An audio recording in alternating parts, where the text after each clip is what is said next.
যিনি নকল মুক্ত আন্দোলন করে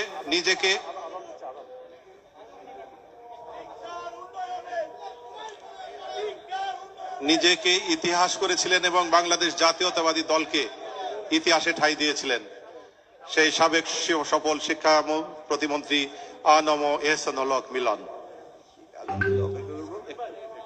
জি, আমার মনে হয় মিলন সাহেব একটু আমরা 2 মিনিট অপেক্ষা করি, আজানটা শেষ হবে।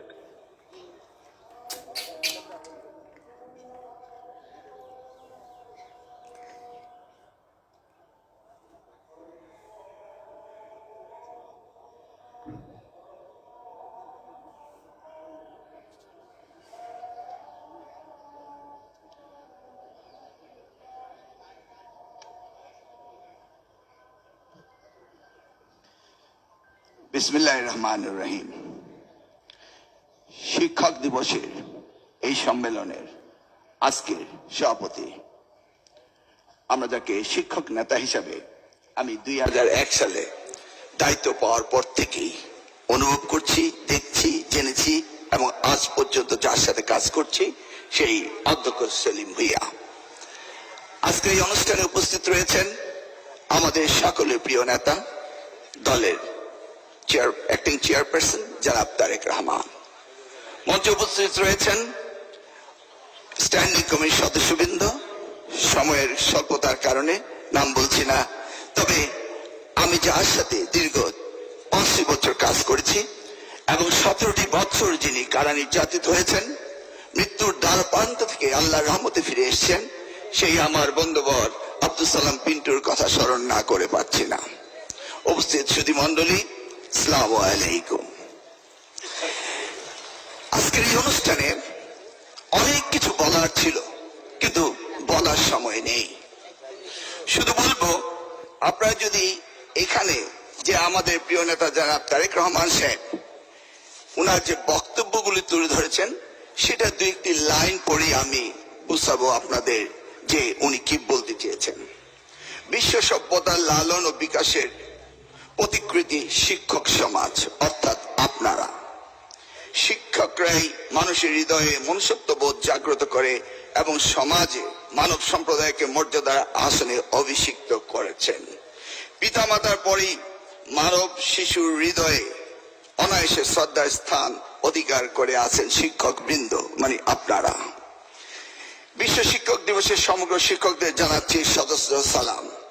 পৃথিবীতে শিক্ষকদের মর্যাদার আসন উঁচুতে হলেই বাংলাদেশের শিক্ষক সমাজ এখনো অবহেলিত ও লাঞ্ছিত। আমি আর পড়তে চাচ্ছি না। তার মানে উনি আপনাদের শিক্ষকদের মণিকোঠায় রয়েছেন, শিক্ষকদের সকল দাবি দাওয়া সম্বন্ধে তিনি জানেন এবং উনি অনুভব করেন এবং সেই জন্যই তিনি লিখেছেন। তারপরে কি আমরা আমাদের আগামী দিনের ভবিষ্যৎ জনাব তারেক রহমানকে যদি আমরা সরকারের দায়িত্বে পাই, তাহলে কি আমাদের আর কোনো দাবি করতে হবে? আপনাদের কি জাতীয় কারণে কোন স্লোগান দিতে হবে? এটা কি আপনারা বিশ্বাস করেন? শহীদ রাষ্ট্রপতি জিয়াউর রহমান তিনি শিক্ষকদেরকে সম্মান দিয়ে 50% বেতন দিয়েছিলেন, মনে রয়েছে আপনাদের নিশ্চয়ই। পরবর্তীতে দেশনেত্রী বেগম খালেদা জিয়া জোটের সরকার গঠন করার পরে তিনি আপনাদেরকে উন্নীত করেছেন, দিয়েছিলেন আপনাদের অবসর ভাতা, দিয়েছিলেন আপনাদের কল্যাণ ট্রাস্ট নিজ উদ্যোগে, মনে আছে আপনাদের? শিক্ষকদের জন্য তিনি করেছিলেন নিবন্ধন। আজকে বাংলাদেশের প্রতিটি শিক্ষা প্রতিষ্ঠানে উপযুক্ত শিক্ষকরা নিয়োগ পাচ্ছে। এটি কি করেছিলেন? দেশনেত্রী বেগম খালেদা জিয়া। আমার সময় অর্থাৎ আমি নকল প্রতিবন্ধকের জন্য অগ্রণী ভূমিকা নিয়েছিলাম। আজকে আপনারা যাকে পর্দায় দেখতে পেয়েছেন, তিনি সেদিন আমাকে উৎসাহিত করেছিলেন নকল প্রতিবন্ধকের কাজ করার জন্য, সেদিন করেছিলাম। আপনারা যদি ভবিষ্যতে কথা চিন্তা করেন, আমি নিশ্চিত বলতে পারি, যদি জাতীয়তাবাদী দল সরকার গঠন করে আর আমার নেতা সরকার প্রধান হয়, আপনাদের কোনো দাবি অপূর্ণ থাকবে না, থাকতে পারে না, এই বিশ্বাস আমি করি।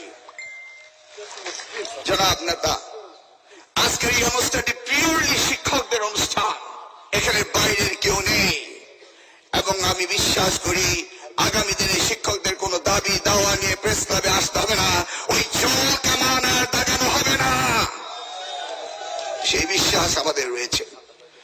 জনাব তারেক রহমান তিনি শিক্ষাকে কতটুকু গুরুত্ব দেন, সেই ছোট্ট কথাটি বলেই শেষ করে দিচ্ছি।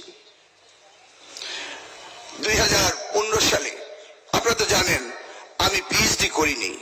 আমি আনম এহসানুল মিলন এমবিএ করেছিলাম new York institute of technology থেকে, ঢাকা বিশ্ববিদ্যালয়ের ছাত্র।